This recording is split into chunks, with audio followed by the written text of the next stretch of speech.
All right, y'all. We back again. So we did our novice to freight acquisition manager. We were talking about finding shippers. We talked about how to quote and find, well, not quote carriers, but we did find a way to locate them using free resources that are provided to us by the FMCSA. We also saw that we can utilize Google to locate shippers anywhere in the country.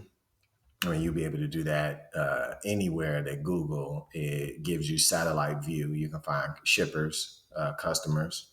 We talked about how we could build value by going into a dispatching company with these skills and being able to enhance their operation, but also build your shippers list, build your carriers list. Now you understand the business better. You see how a company should be set up. You understand the need of the TMS. You guys have utilized the load board a little bit, so it will give you some familiarity with that and how to navigate. In my next video, I'm going to talk with you about some of the ways to find carriers and really exploit some of the information that we have um, on the low board. And maybe I shouldn't use the word exploit. Let's see what exploit means, because maybe I shouldn't use that one because that feels negative. Oh, actually, no. So, yeah, we're going to exploit what we have on the low board. And yeah, it is going to be bold and daring, right?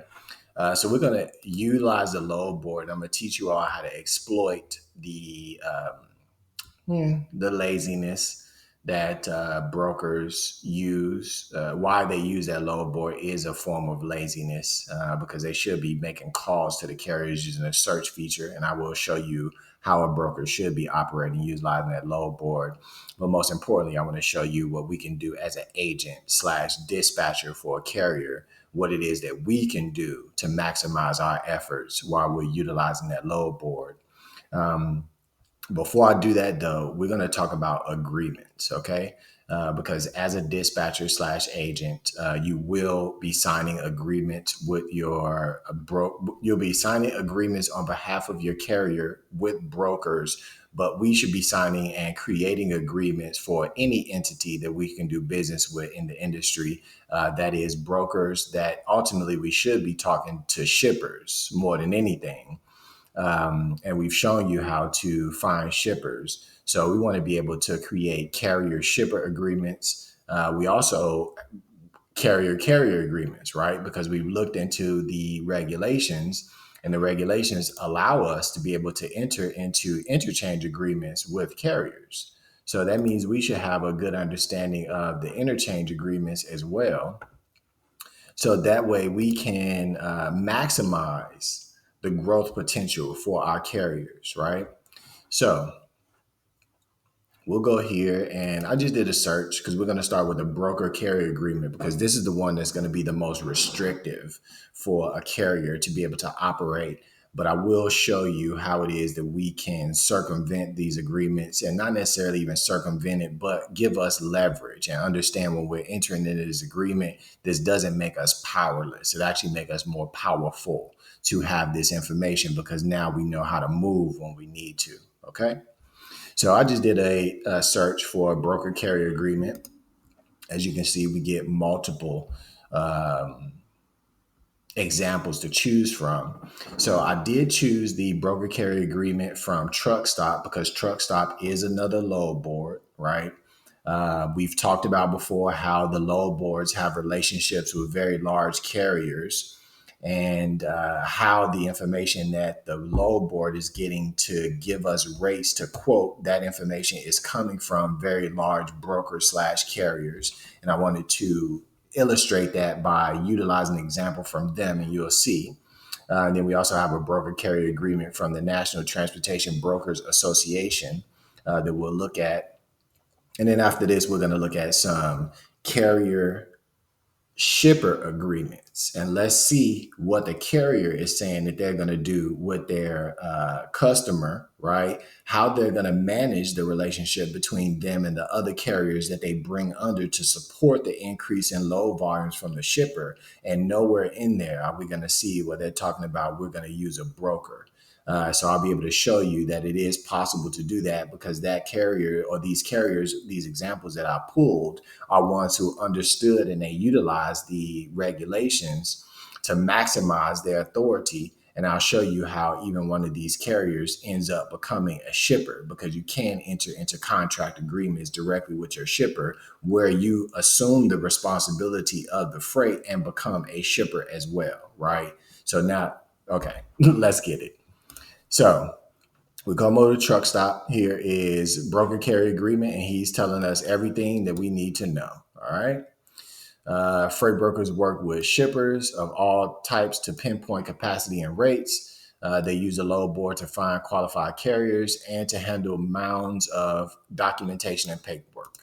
One of the most important pieces of paperwork is the broker carrier agreement. Yes. Once you found a driver, now they talking to brokers, right? Because they saying, so once you found a driver to haul for your shipper's freight, both of you have agreed on the rate. It's time for the broker carrier agreement. This document ensures the carrier delivers the product within specified parameters, knows his or her responsibilities, and understands how payment will work. We can learn all that just from looking at the FMCSA, but all right. What is the agreement? Here we go.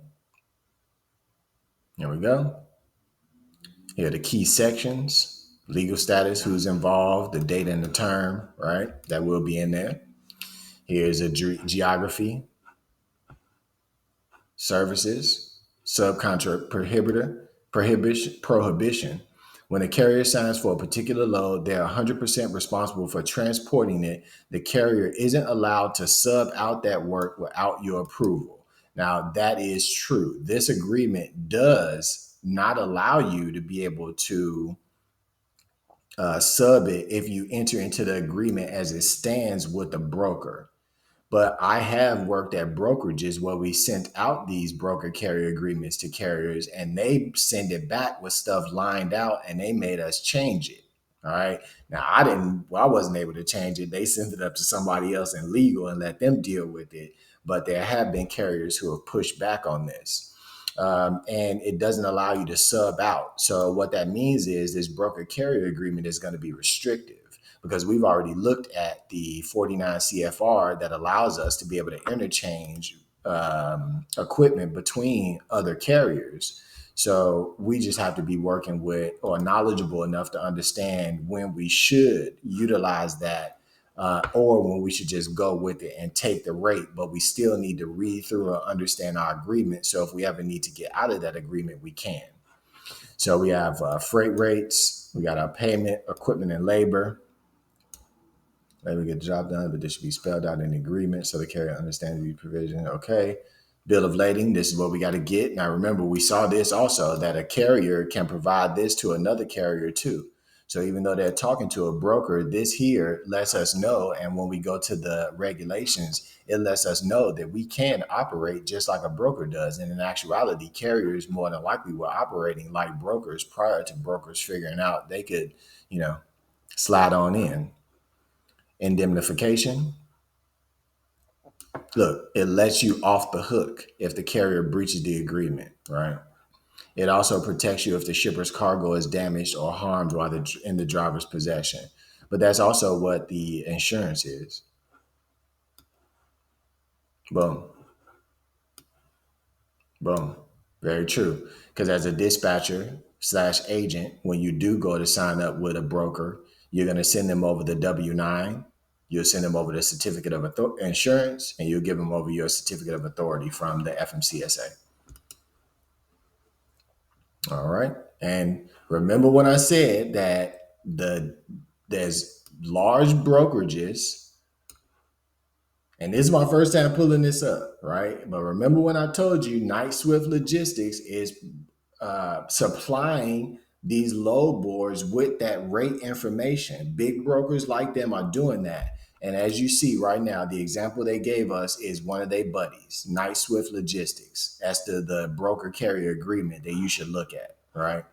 And then also the National Transportation Brokers Association.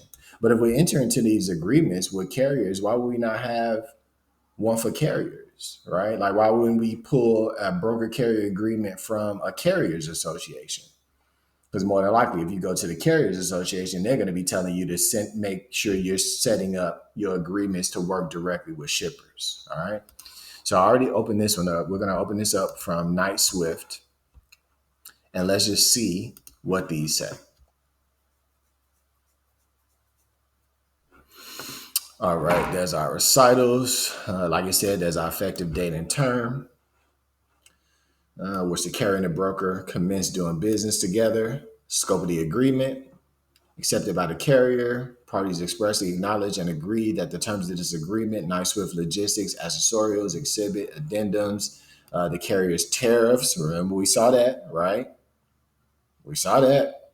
Circulars, rate sheets, service guides, or any bill of lading, shipping document, ship receipt, or other transportation document issued for any shipment tendered by the broker, right? Relationship of carrier to broker is all terms of an independent contractor. Nothing herein shall be construed to establish an agency, partnership, joint venture, hiring, or any form of employer-employee relationship between the broker and the carrier. So the broker making sure they don't take any responsibility. They're making sure they just want to get in, get that money, and get out, and control that relationship between you and the shipper. There's our rates, right? But the part I wanted to get to was, here we go.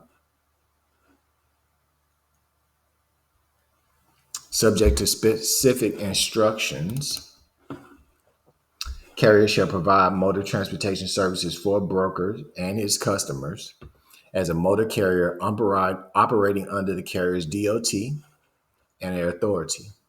Carrier shall transport freight with reasonable dispatch and according to the terms of the confirmation sheet in safe, competent, efficient manner. Carrier will promptly notify the broker of any delay. That's why, Carrier will protect and preserve all cargo. All right. Do your job. Carrier warns that prior to entering a port, facility, or offsite container yard or rail yard to pick up or deliver equipment, in the performance of services under this agreement, it shall have a properly executed equipment interchange agreement with the applicable ocean carrier, rail yard, chassis pool, or equipment provider. See, they're letting you know. Now, I like Knight Swift now because they letting you know you need to have an equipment interchange agreement in place with whoever it is that you're doing, right? There it is. Interchange and lease of vehicles, right? So this is actually a decent agreement because this one allows you to be able to do that. You can pull in other carriers here. So I like this. Knight Swift is fair. I appreciate them for that. They still provide those rates over to the load boards though. And that's not, so we still end up beholden to them in a way. Carrier shall assume sole responsibility and care of interchange equipment, obviously. Carrier agrees to store interchange equipment in a secure facility. Boom. Carrier further warrants and represents that it is and will all time remain in compliance with the terms and conditions of the interchange agreement. Boom. Carrier must provide broker with any evidence of any equipment interchange agreement upon request. So that means you don't even have to tell them. You just got to have it in place, right? Just got to have it in place. Carrier shall be liable to the broker for any charges incurred. Okay.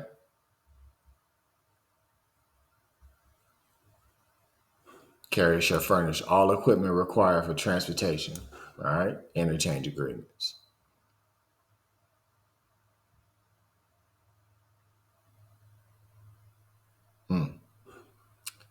Subcontract prohibition. All right. Carrier shall not rebroker, co-broker, subcontract, assign, interline, warehouse, or transfer the movement of shipments hereunder to any other persons or entity conducting business under a different operating authority. So this is why you have to make sure you have the interchange agreement in place, because once that carrier you have the interchange agreement with, they're going to be moving it under your authority, right? So just make sure you have your interchange agreement in place and you're good to go. And then we can ignore all this because we would be in compliance. Here they're talking about the insurance levels, right?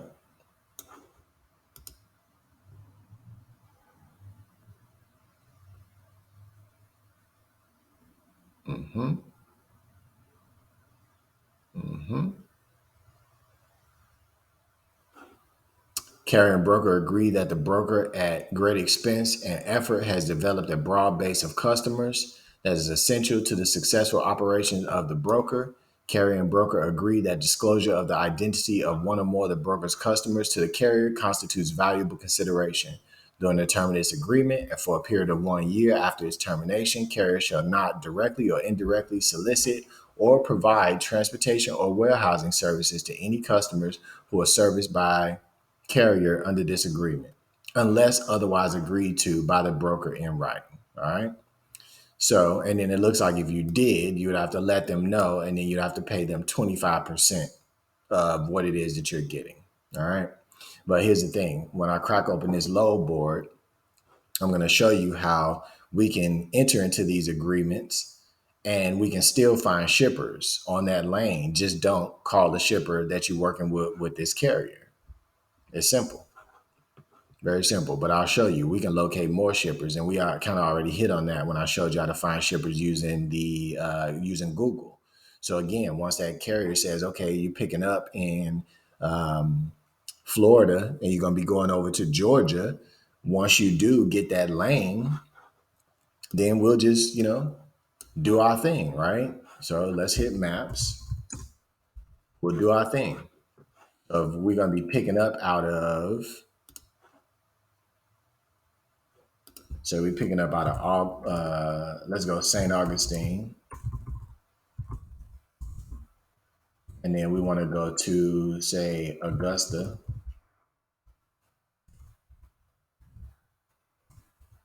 The G. I can't spell. So if that's where we wanted to go, right? So now we know our carrier is going to be picking up out in Augusta. Let's hit our satellite. So we want to be a good carrier, good agent, right? We're not going to breach our agreement with our broker. But what we can do is, like we said before, zoom into this location. You already know where you're going to be picking up from. And then let's, look for shippers, right? Because now if your carrier is going to be in this area picking up often, it may be a good idea for you to know, you know, where some shippers are. Check us out. Check us out, team. We tracking yet? Look at all these trucks parked out here. Are we tracking yet? Come on now. Are we tracking yet? We don't have to breach the agreement. We can stay in terms with the agreement.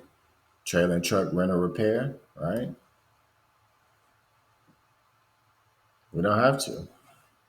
We just gonna be resourceful. Boom, sloom. Trucks, all outside. So while your carrier or while your driver is on his way to pick up, he'll be extremely happy to know that you got locked in and you found shippers, right, that are in that area, and you calling them up to see how you can do business with them, right? Calling them up to find out how you can do business with them. Look at all these trailers just staged out here. Look at that. Come on now. So we see that even though this agreement may seem restrictive, we do have the ability to not necessarily circumvent it, but we can be very smart and savvy about how it is that we can exploit what it is that they showing us. All right, cool. We won't do that. We don't have to do that. Again, be a good business person. But that doesn't mean that these agreements hold us back. They are restrictive because the broker does want to um, protect the relationship between them and the shipper, right? And that's understandable. However, we can be locating other shippers in that area because we know a shipment's picking up from there because the broker is sending us over there to do it.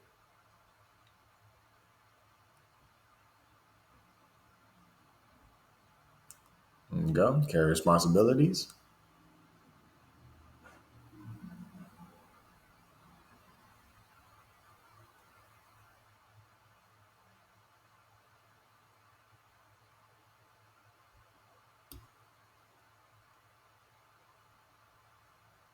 See, all the responsibility, all the responsibility is on the carrier. That's why we should be talking to the shippers. There we go. Carrier broker agreement. There it is right there. No back solicitation. Cool. No problem. We don't have to back solicit because we can just go straight to Google Maps and we can find customers, right? So we don't need to do that.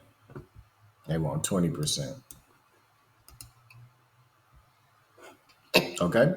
So those are broker carrier agreements. And again, like I said, these people are in cahoots with each other. They're working with each other. So we have to be very diligent about what we're doing. And we need to be building our own team and network. And when we go to these load boards, we talking to these brokers.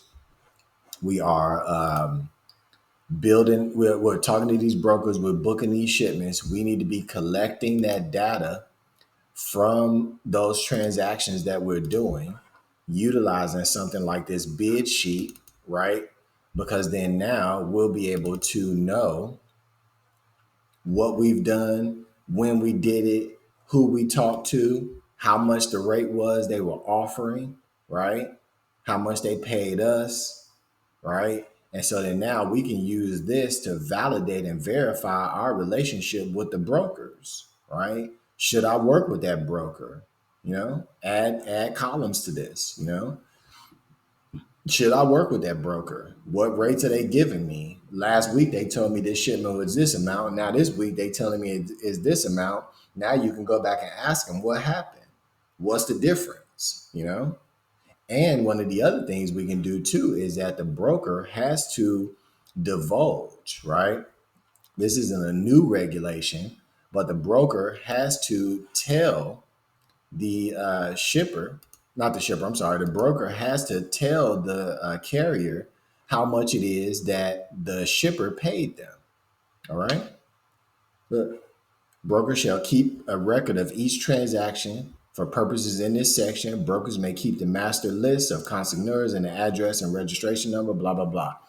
They got to keep the name, the address, the bill of lading number, the amount of compensation received by the broker for the broker service, description of any non-broker services, the amount of freight charges collected by the broker, the date of payment. The broker shall keep the records required in this section for a period of 3 years. Any party to a broker transaction has the right to review the record of the transaction required to be kept by these rules. So I mean, we can literally use this to see what they're saying, and if there's ever any sort of discrepancy within 90 days, you can reach out to that broker, right? Oh no, 3 years of the transaction. You can reach out to that broker and see how much it is that that shipper paid them. Simple. And now you'll know if you should even be working with that broker for real because you already got the data here that you collected. So you see that they moving the rates around. And then now you can ask them, hey, let me see what the shipper paid you. And now you can see that they moving that rate around for no reason because they still making bread off of it. All right. Okay.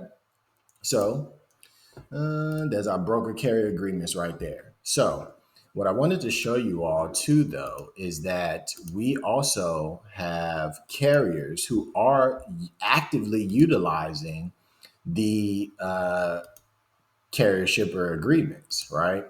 So I want to show you, I did a Google search and I pulled up carrier shipper agreements. These ones that I have highlighted are ones that I did look at before. And the reason why I pulled them up is one, because this is from a law office, right? And then the second one I pulled up is because this is coming from the SEC, right? This is a government. So this means we're getting good information right here, okay? Good information. So let's see. Shipper carrier agreement, right? Shipper shall pay the carrier for the services rendered, all right? Carrier warrants that the shipper meets the following criteria. Carrier shall maintain risk cargo insurance not less than $200,000 per shipment. All right.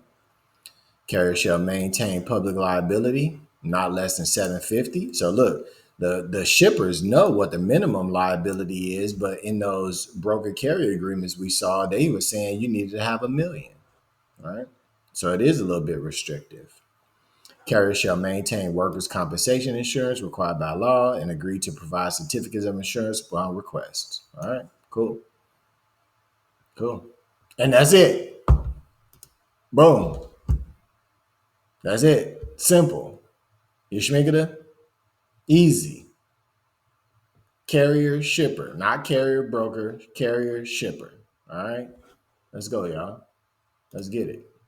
Here's one from Coastal Transportation, and they are still active, still doing business. I'm gonna show you something, make your eyeballs pop. And then here's their shipper right here. So carriers operating authority, regulated by the DOT because they have an MC number, represents that is authorized, right, to transport as a contract carrier the materials, whether in bulk, dry freight, or otherwise in interstate, interstate, foreign commerce. So they letting it be known we can do it all, no matter what type of format it's in. Let's do it. They letting you know this is agreement for 2 years, right? Whether or not the carrier is allowed to operate or doesn't operate to carry each and every shipment tendered to carrier by shipper or this data agreement is subject to the terms of this agreement. So he's saying no matter what, this is what's going down. Carrier shall sign and promptly furnish the shipper a receipt in a form acceptable to the shipper for each shipment. Right?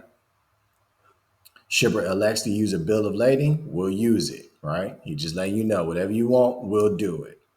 Upon the delivery, the carrier shall obtain a receipt that's going to be the proof of delivery, saying that the load is delivered in a good condition. The carrier shall comply with all record-keeping requirements of the shipper, otherwise imposed by applicable law, right? And we already know in our 49 CFR, it lets us know how it is that what records we're supposed to keep, okay? So we can create these agreements very easily. Chat GPT on that. Very easily we can create these agreements. And I'm just going to jump back. I'm going to keep this open now, though, so that way we can jump in there and we can verify and validate what it is that we're discussing and looking at, right? So that was reports. Boom. Motor carriers, right? Will comply with our record keeping. All right. There we go. Carrier operation. Carriers shall furnish, this the one, pay attention, sufficient vehicles and accessory equipment adequately manned and maintained by it, necessary for the prompt transportation of the shipper's freight and its delivery without undue delay, in a safe, complete, and efficient manner in performance of its transportation obligations under this agreement. The vehicles and accessory equipment shall be maintained and operated so as to prevent damage or contamination of transport, products, or other property, provided, however, that should shipper's volume, here's the good one right here. So provided, however, that the shipper's volume should experience temporary increases beyond that contemplated hereunder, the carrier shall be required to provide additional equipment in reasonable quantities under the circumstances presented. So we can see here, this carrier understands the regulation and he's letting the shipper know that if he can't pick up the freight because the shipper's volume is more than the equipment he actually has, he will fine. And it says required, right? Like he's making it known, I have to do this to find those carriers. And it says we shall employ for his services only competent, able, and legally licensed personnel. And those are going to be individuals who has the right insurance level, right? They are a business licensed to do business in their state, right? And that's going to be the W-9, the COI, certificate of insurance, and the certificate of authorization from the FMCSA. All right. So let's go ahead now that we see that there's people out here doing this.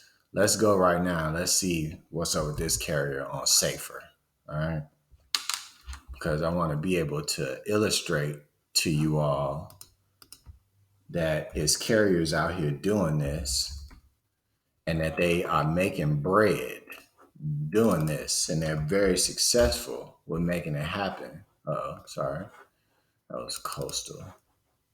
Apologies, y'all. Boom. Here we go. Look at that. 300 trucks. 300. All right.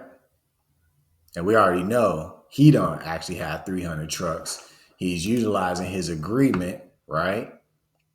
Right. And so imagine now when this carrier, he reaches out to customers now, they go here and look this up. He got 300 trucks. Ain't no way they telling him no. There's no way they saying no to him when he got all those trucks. But that's the power of understanding our agreements, right? Let's look at another one because I really, really enjoyed this one right here. I liked this one a lot. So this company is Peterwitz, right? They also did the same thing where it's the shipper carrier agreement, right? From Peterwitz Machinery Movers. Let's go on in there. Operating authority. It's got the operating authority from local, state, federal authorities, right? To perform the services. So he's good.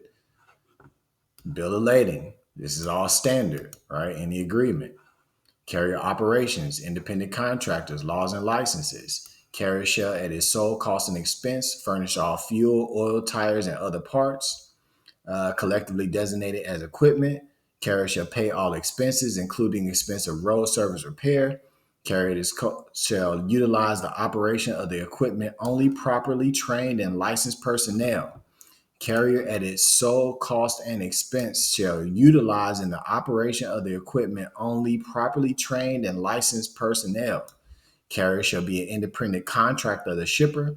Carrier shall have the sole and exclusive responsibility over the manner in which its employees and or independent contractors perform under this agreement. Carrier shall have and maintain all licenses and permits required by the state. Boom. He letting it know right there. Sole responsibility over the manner which his employees or independent contractors perform under the agreement. So he letting it be known that we're going to get other carriers, right? Carrier shall maintain insurance coverage, right? Right? Freight loss or damage. It's all standard, right? All standard. Now, let's go look at what Peterwitz been on. All right. Let's see what's going on with old Peterwitz.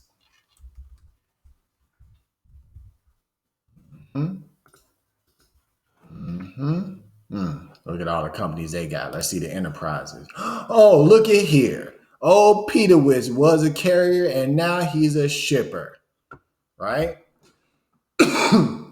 Old Peterwitz, 67 trucks that he's allocating to do the work for this shipper, right? That's just one of his DOTs. Let's see. Also a broker, right? Check him out. Peterwitz know what he's doing. All right. Look, here go another one. Oh no, wait. Oh, wait a minute. He got multiple shipper agreements. Wait a second. Because he got one under enterprises, right? Okay. And then he also he's a shipper under machinery move. Got one under enterprises, right? Okay. And then he also he's a shipper under machinery mover with another 60. Smart carrier, right? Smart. Check him out. So now we got a carrier who understood the power of the agreement, and now they was able to open up a whole nother company and they became a shipper.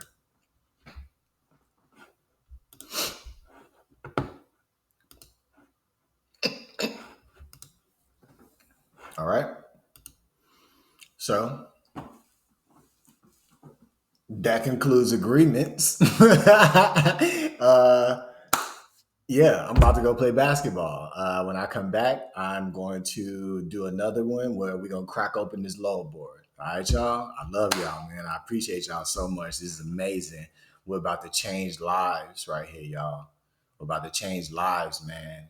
And I'm so happy to be the vessel that this information is flowing through. And this is not my information, man. I don't own none of this. This is just things that I've discovered that exist.